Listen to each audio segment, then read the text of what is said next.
Rebecca aujourd'hui, Rebecca Bowring, qui est une photographe dont le travail, je ne connais pas super bien ton travail, mais que j'adore, que j'ai découvert à l'occasion d'une expo que tu as eue récemment et qui est sur Genève. Et donc, en fait, dans ces interviews, on parle un petit peu des motivations de la photographie, de ce qu'est la photographie par rapport à ce que l'on est, à son travail. Je vais mettre les liens, en dessous du podcast qui amène sur ton site et sur ton travail. Est-ce que tu pourrais peut-être parler de ta relation avec la photographie, en fait? Qu'est-ce qui fait que tu en es là? Est-ce que tu fais et Oui, avec plaisir. Donc, salut, merci beaucoup pour l'invitation. Ma relation à la photographie, ouais, je pense que la passion a commencé assez tôt. Quand j'étais enfant, j'ai dû changer d'école. En fait, donc je suis fille d'expat. Je suis née à Genève, mais j'ai appris, enfin, je ne parlais pas le français jusqu'à ce que je change d'école vers mes 11 ans. Et, euh, et à ce moment-là, je me rappelle d'avoir été un peu perdue entre ces deux langues, l'anglais, le français. Et puis, je me suis naturellement tournée vers la photographie à ce moment-là. Et j'ai commencé à faire des photos ouais, à faire des images de tout et de rien. Et j'avais un vrai plaisir en fait à communiquer avec ce biais. Et c'est resté tout du long. Donc mmh, voilà, c'est un petit peu comme ça que j'ai commencé la photographie. Et ensuite, à l'âge de 16 ans, après, ouais, 16 ans, je partais les étés en Angleterre, sur les plages en Angleterre, donc dans un village un village familial, quoi, enfin, où on allait mmh, souvent, petite. Et j'ai commencé à travailler en tant que photographe professionnelle, donc à photographier les gens sur la plage. Donc c'était pas tout facile comme travail, mais c'était très intéressant, je pense, au niveau de comment approcher les gens. mmh. Et puis, bon, je faisais ça entre autres, hein. Je faisais quelques autres boulots en même temps pour financer ces étés-là. Mais j'ai fait ça à peu près pendant 4 ans. Et puis ensuite, l'école de photographie de Vevey. Et après ça, la aide, où j'ai fait mon bachelor. Et puis voilà, j'ai tout au long de ma vie, enfin, j'ai toujours travaillé en tant que photographe professionnel. J'ai toujours eu des mandats à partir de l'âge de 16 ans. J'ai toujours produit, en fait. C'est comme ça que j'ai financé, bon, pas les études jusqu'au collège, j'ai eu la matu, mais plutôt après l'école de photo, j'ai financé comme ça. Et puis les études aussi à l'école d'art et de design aussi, pareil. Donc Je c'est faisais vraiment des le photos. ouais, c'est vraiment un fil conducteur de mais ce que je trouve intéressant là, tu es parti avec la notion que justement tu un peu entre 2 langues, en fait. Est-ce que tu penses que la photographie, hem, c'est un peu inséré dans ton langage interne comme un moyen de lier ces différences culturelles ou pas du tout? Oui, je pense que ça a été vraiment, un moyen pour, dépasser le langage, en fait, que du coup, là, il y avait pas besoin d'être juste au niveau du masculin-féminin, enfin Mmh. d'avoir, tous ces codes. Moi, j'avais vraiment trouvé très compliqué d'apprendre le français avec, tous ces groupes verbaux. Je crois que j'ai toujours pas tout à fait compris, enfin, non, mais j'ai toujours, un peu de peine dans l'écriture, en fait. Que ce soit, c'est vraiment plus fluide quand c'est un peu un mélange des 2. Donc hem et je pense que la photographie, ça me permet justement un peu d'arriver à quelque chose où il n'y a pas vraiment besoin d'un langage tel que Ouais, tel codifié, de manière avec une syntaxe qui est mmh mh. dans les précédents les précédents entretiens Mmh. qu'on a eus, je crois que c'est quelque chose qui revient aussi pas mal dans l'idée même qui pousse à la photographie. C'est cette, quelque part, ubiquité du langage photographique dans notre, vie quotidienne. Je pense qu'on est vraiment régi par les yeux et Mmh. ce que je trouve aussi intéressant, alors je pousse vraiment les personnes qui écoutent à aller voir ton travail, que Mmh. parce que je pense que là, c'est une sensualité, c'est probablement que la photographie, alors je ne sais pas si tu peux peut-être nous parler justement de la démarche que tu as actuellement avec ton Mmh. travail? Hem, Ce lien entre la sensualité, l'expression de choses qui potentiellement sont peut-être, je pose la question, plus profondes que ce que tu pourrais exprimer avec des mots. Hem, Bah, je te laisse, Mmh. peut-être en parler. Ouais, avec plaisir. Ouais, c'est vrai que le mot sensualité, ça peut être, un peu pris peut-être de plusieurs manières différentes. Souvent quand, je dis que, bah, moi je suis donc photographe professionnelle et puis artiste et souvent quand je dis que je suis artiste, les gens, la première question c'est: «Ah alors du coup tu photographies des femmes nues?» Enfin voilà, il y a toujours un peu Mmh. ce rapport-là, donc c'est assez intéressant. Mais, sensualité donc peut-être, plutôt tu dis au niveau, sensible en fait, Oui, c'est ouais, plutôt dans tout ce sens-là? complètement, ouais, Ouais. ouais. Pas au niveau forcément Mmh. esthétique, vraiment Oui, là, oui. Mmh. ce qui crée nos sens, Mmh. au niveau profond, Oui. éthique, philosophique. Mmh. Ouais, moi je pense que j'ai vraiment une passion pour la photographie en elle-même et et puis je me pose très souvent la question bah, qu'est-ce qui se passe en fait avec les images qu'on produit au cours d'une vie? Qu'est-ce qu'elles deviennent? Combien de temps elles durent? Enfin, on a souvent envie de figer un moment en particulier, donc Mmh. on prend la photographie, mais après, qu'est-ce qui se passe une fois qu'on n'est plus là pour la raconter? Qu'est-ce que ça dit sur les gens qui ont pris la photo? Enfin, j'ai vraiment un peu des questionnements à ce niveau-là. Au niveau de la comment dire? Comment on produit aussi les images, Mmh. un peu cette rapidité, tac, on prend la photographie puis on part et puis aujourd'hui, je pense que enfin, c'est vraiment intéressant de voir un peu comment la photographie continue forcément à évoluer, à changer. Là, maintenant que, ben, on a tous, des iPhones, enfin des smartphones à portée de main Mmh. et on produit une quantité d'images, absolument, enfin de plus en plus, enfin de manière vraiment exponentielle et ça, c'est vraiment des moi, je pense que c'est des questionnements qui me suivent en fait dans tous mes travaux d'une manière ou Mmh. d'une autre, quoi Ouais. et mmh Ouais, je pensais justement, je rebondis un petit peu sur ce que tu dis là. Donc mh. toi, ce qui te touche particulièrement dans ton propos, en fait, photographique, Mmh. évidemment que je pense que tu travailles dans tous les domaines photographiques évidemment, mais c'est la mémoire, c'est le retour sur l'histoire, peut-être sur la conscience même des individus qui sont dans ton travail. Mais, là, tu parles aussi un peu de qu'est-ce qui se passe par rapport à la photographie dans cette masse d'expression en général? Je sais que ton travail alors, pour le coup, est très analogue, très unique. C'est-à-dire que tu travailles avec je pense aux derniers travaux que tu as présentés où tu dessines, tu composes, tu es dans l'objet qui est difficilement reproductible au niveau numérique. Est-ce que c'est lié à ce que tu viens de dire, en fait, cette envie de t'approcher de ce médium? Oui, alors, oui, tout à fait. Après, je pense que peut-être que ce serait utile de parler un petit peu de ce travail, maintenant, mais, Ah, volontiers, ouais. ouais, donc ce travail-là qui est exposé donc à l'espace Jörg Brockman, en ce moment et jusqu'au, 12, janvier. Finissage d'ailleurs le 12 janvier pour, ceux Mmh. qui voudraient passer. Là, c'est un travail que j'ai réalisé sur plusieurs années. C'était suite au décès de ma mère. J'ai, trié les affaires chez elle et j'ai retrouvé, ben, forcément tous ces objets qui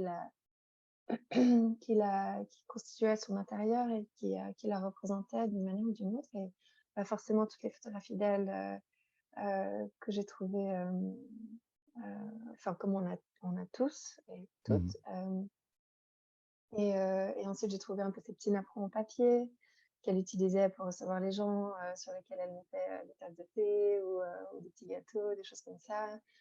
Et puis aussi, bah, j'ai retrouvé, sa collection d'écharpes en soie qui était, enfin je ouais, ça c'est pour moi c'était vraiment quelque chose d'assez typique de sa part, anglaise, donc et toujours dans un rapport, d'apparence quoi, de Mmh. présentation qui était toujours très importante, donc elle avait toujours cette élégance, je trouve qui marque vraiment un peu une certaine période dans la, de femme en fait. Elle était grande fan de Lady Di et puis, tout ce qui, enfin voilà, qui entourait un peu, époque-là, je trouve, enfin, voilà, par ces écharpes, par les belles coiffures, la belle présentation et cetera. Mmh. Et en fait, donc avec ses affaires, quand je les ai retrouvées, quand son absence était trop difficile à supporter, en fait, j'ai commencé, j'ai eu envie d'essayer de retrouver vraiment le contour de son corps, enfin de sa personne et d'essayer de vraiment retrouver, ouais, comme une sensation un peu tactile, quoi. Et c'est vraiment ça qui nous manque une fois que, enfin, évidemment, oui, quand il y a une personne Ouais, la qui physicalité de t'aide, ouais, tout à la fait. Et présence. puis c'est ça. Et puis ce que j'ai commencé à faire, c'est que j'ai commencé donc à avec une table lumineuse, j'ai posé la photographie sur la table, lumineuse. Donc c'était des photographies qui étaient pas, dans des albums. C'était un peu celles qui avaient pas vraiment réussi à arriver jusqu'à l'album.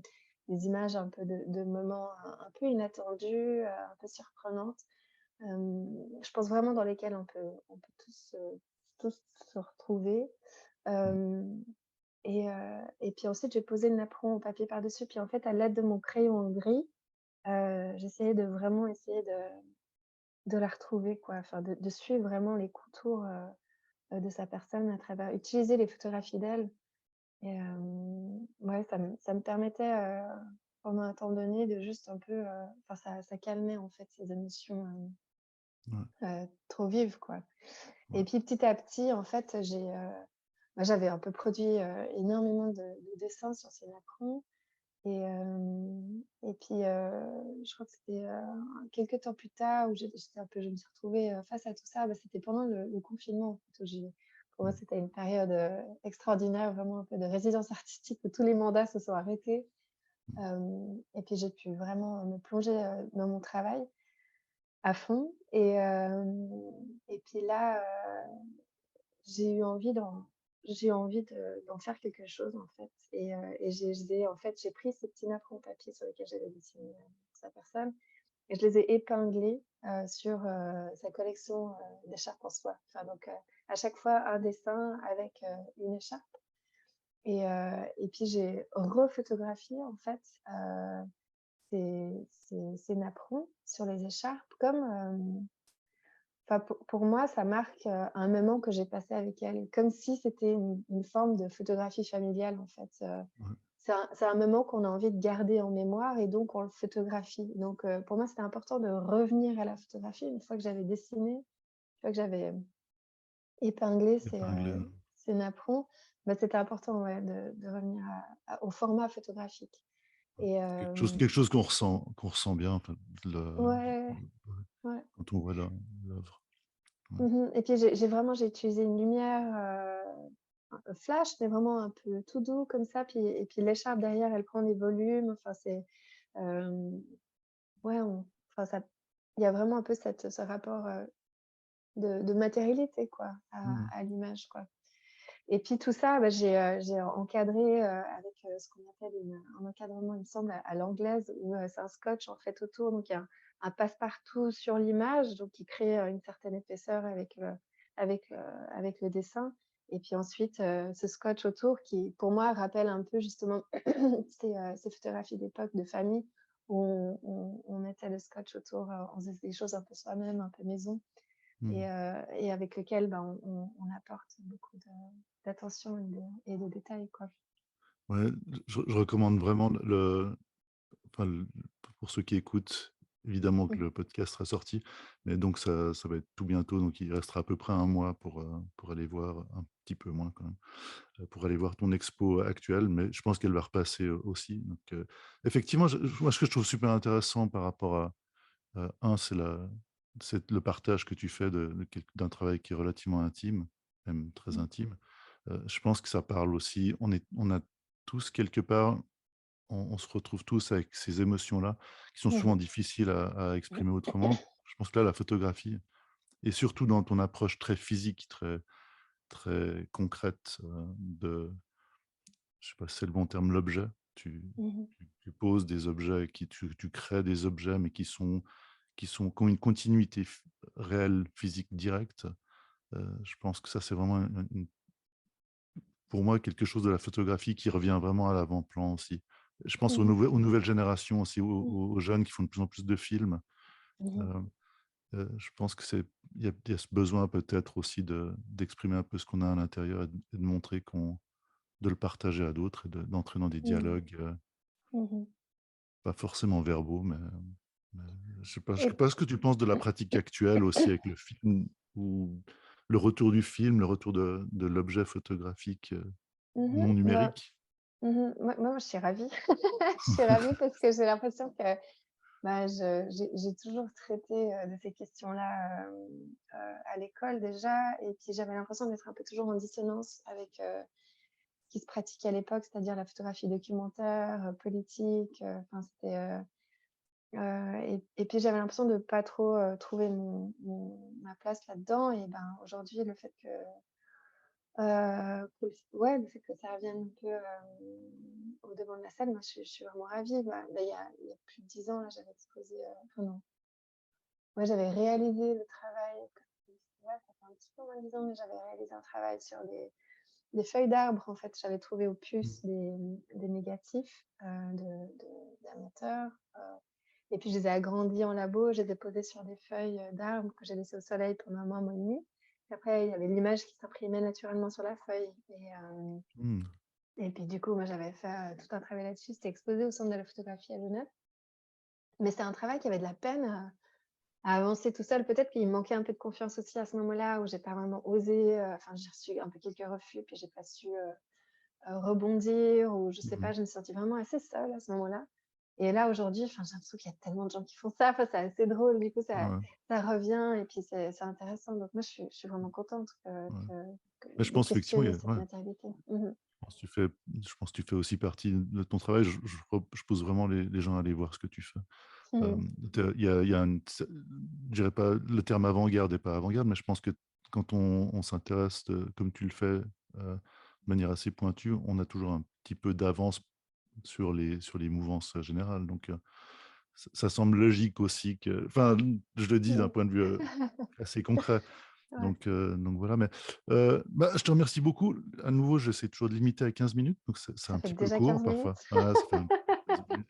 Mais par Je sais plus contre, combien de temps on l'idée fait. aussi ouais, l'idée de ces entretiens, c'est qu'on peut en Mmh mh. refaire, plus tard, Mmh. à 2, à plusieurs, Avec d'utiliser plaisir. justement, bah, le média digital pour le coup, un intérêt, c'est on peut Mmh. refaire et je pense Mmh. pas qu'il fallait se limiter sur un seul, entretien comme ça. Donc, Ouais.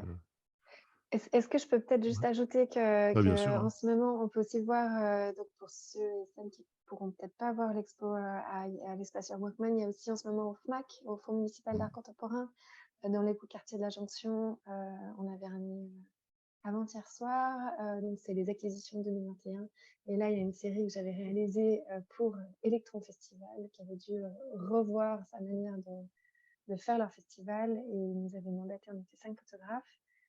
J'étais accompagnée de photographes absolument merveilleux, pour réaliser un travail sur le déconfinement en boîte de nuit et là, c'est le résultat, de ce travail-là. En tout cas, une partie, de ce que j'avais réalisé, Ouais, et qui je vais sera mettre le visible, lien, ouais, ah ouais, ouais. voilà super et Je ce vais mettre sera le lien visible aussi. jusqu'au 21 février.